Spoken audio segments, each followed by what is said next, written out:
Salvador Allende, presidente de Chile, nos habla de Guevara y de los distintos caminos en que dieron sus vidas para realizar el socialismo.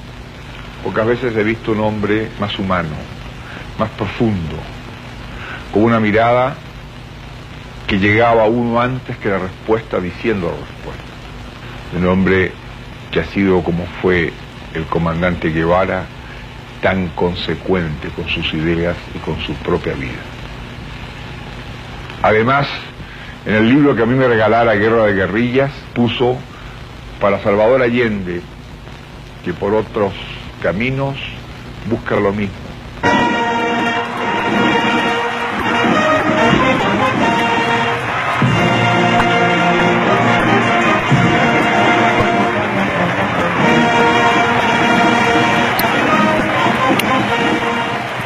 Cuando el gobierno cumplió un año, Allende recibió visita de Fidel Castro.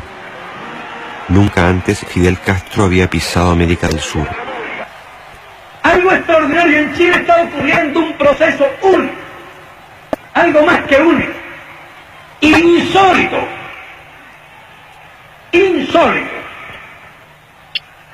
es un proceso revolucionario.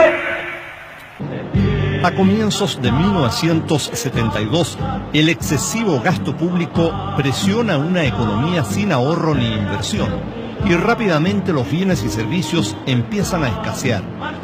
Nace el desabastecimiento y con él el mercado negro. Que habían días que no había ni pan, po. Había que comer pan duro a veces, porque hacían pan, pero eran unas colas inmensas. Cuando había una cola no se paraba en la cola. No preguntaba de qué, porque, bueno, por algo sería. Falta de comida es horrorosa, es una cosa cuando tú tienes niños chicos y no tienes que darle, o escolares, eso te marca, eso te produce una cosa terrible. Para combatir el desabastecimiento y el mercado negro, el gobierno impulsa en barrios y poblaciones la creación de las Juntas de Abastecimientos y Control de Precios, las JAP, que distribuyen una canasta familiar con algunos productos esenciales. Claro que igual hay que hacer cola. Rápidamente, la oposición organiza la primera marcha de las cacerolas vacías. A su vez, el proyecto de la Escuela Nacional Unificada es denunciado por la oposición como un intento por introducir un sistema totalitario al interior de los colegios. La ENU, que tiene el respaldo de la UNESCO, revoluciona a la sociedad chilena y es finalmente abortada. Porque tenemos que salvar primero el país y después miraremos hacia atrás. Y por eso creo y estoy convencido que solamente cuando los chilenos vean lo que es el comunismo, cuando los chilenos entiendan los engaños, la falacia, cómo lo están engañando, van a darse cuenta que este gobierno tiene razón. Ahora van a escuchar lo que fue Salvador Allende y cuál es la verdad de la milanesa. José Barba Caballero escribió este artículo del año 2003, si no me equivoco. Ese artículo nunca fue refutado por nadie. Bueno, los sucesos de Chile que culminaron con el derrocamiento y suicidio de Salvador Allende tienen una historia muy distinta a como la cuentan los marxistas criollos y los intelectuales de opereta que tenemos en nuestro país. Hasta 1970, Chile era un país que había conquistado logros notables, como una raza homogénea, educación básica y media superior a la de cualquier país latinoamericano y un parlamento que estaba entre los más antiguos del mundo. Por esta conciencia cívica de respeto y tolerancia a las ideas, los chilenos se sentían orgullosos de ser llamados los ingleses de América Latina. Pero todo esto terminó con Salvador Allende. Para comenzar, no es cierto que Allende recibió una mayoría absoluta del voto popular como por ahí he leído.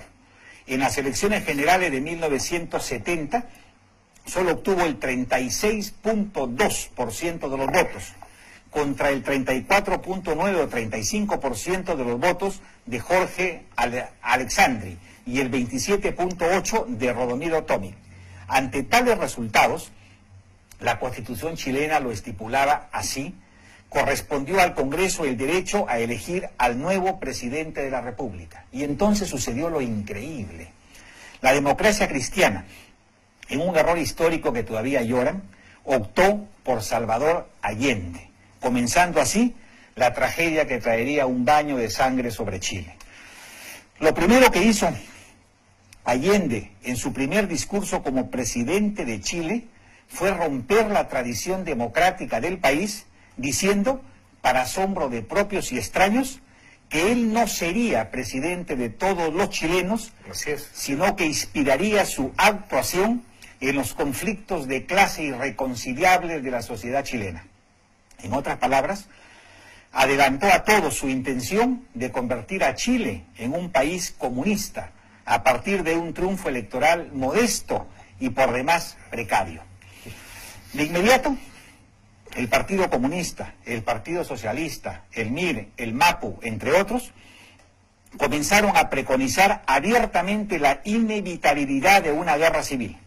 Con estos vientos cargados de incertidumbre, a nadie le llamó la atención que la inversión privada y extranjera se fuera a cero, como lo escuchan, y que a un año del gobierno de Salvador Allende, Chile tuviese que declararse insolvente y pedir una moratoria sobre su deuda externa. Y para que nadie tuviese dudas de hacia dónde marchaba la unidad popular en el gobierno, el mismo Allende le declaró nada menos que a Regis Debray, el que acompañó al Che Guevara en su aventura boliviana, Regis Debray famoso en el mundo, que sus diferencias con el Che Guevara solo eran tácticas. Por requerir la situación chilena un respeto transitorio a la legalidad burguesa. Eso le dijo a Salvador.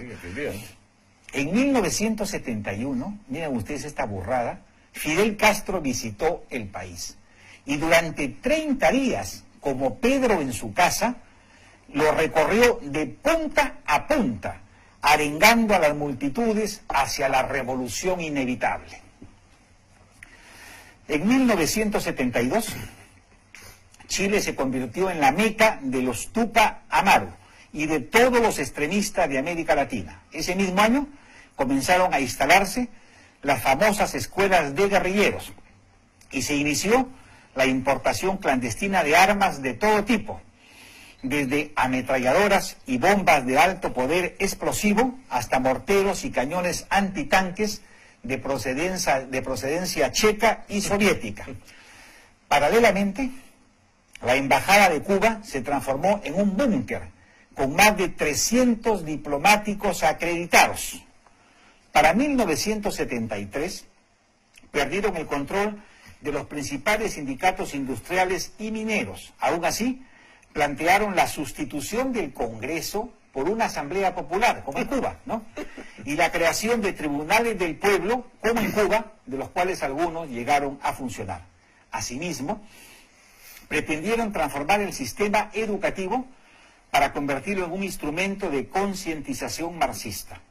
Los diarios, los famosos diarios históricos, La Tercera y El Mercurio, diarios democráticos, fueron clausurados por el demócrata Salvador Allende.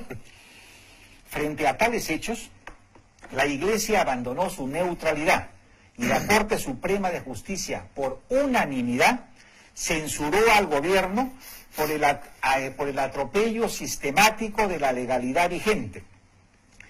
La Contraloría rechazó por ilegales innumerables resoluciones del Poder Ejecutivo.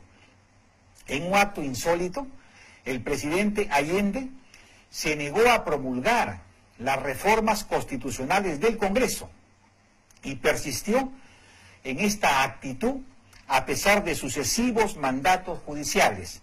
De aquí la opinión del expresidente demócrata cristiano Frei, quien dijo: el gobierno minoritario de Unidad Popular estaba resuelto a instaurar una dictadura totalitaria y estaban dando todos los pasos para llegar a esta situación. El 7 de agosto de 1973, la Marina de Guerra de Chile anunció haber frustrado un complot para sublevar la flota en Valparaíso y Concepción, y acusó de estos gravísimos hechos a los líderes comunistas Carlos Altamirano, secretario general del Partido Socialista, y a otros líderes del MAPU y del MIR que estaban protegidos por la inmunidad parlamentaria, ¿no? Ellos exigieron el levantamiento, pero nada, el 9 de septiembre, 2 días antes del golpe, los acusados reconocieron su culpa, pero ya era demasiado tarde.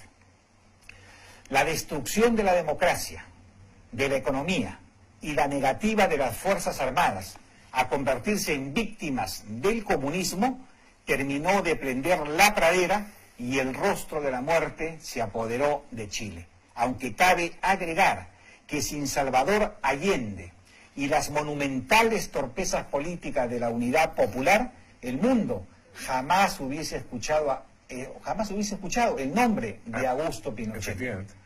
Por estas razones, yo me niego, Rafael también, y como nosotros miles, a rendirle homenaje a quien no fue un idealista, sino un dogmático, a quien no fue un demócrata, sino un comunista que intentó convertir a Chile en una tiranía inmunda como lo era Cuba. Si hoy recordamos a Salvador Allende, no debe ser para enaltecerlo, sino para censurarlo y recordar por siempre que la gran lección que Chile nos dejó no es otra que la evidencia incontrastable que el marxismo-leninismo es incompatible con la democracia, ¿no? Y con la libertad. Pero adicionalmente, después del golpe militar, el señor Eduardo Frei, el expresidente chileno, dijo: la democracia en Chile no la mataron los militares, ya se moría sola y la remató Salvador Allende. Es una frase de Eduardo Frei padre, ¿no? Diciendo que la culpa no fue de los militares. Todo Chile demandaba, bueno, la grandísima mayoría de los chilenos, demandaba ya con cacerolazos a los militares que por favor salieran en la defensa de la democracia y de la libertad en Chile.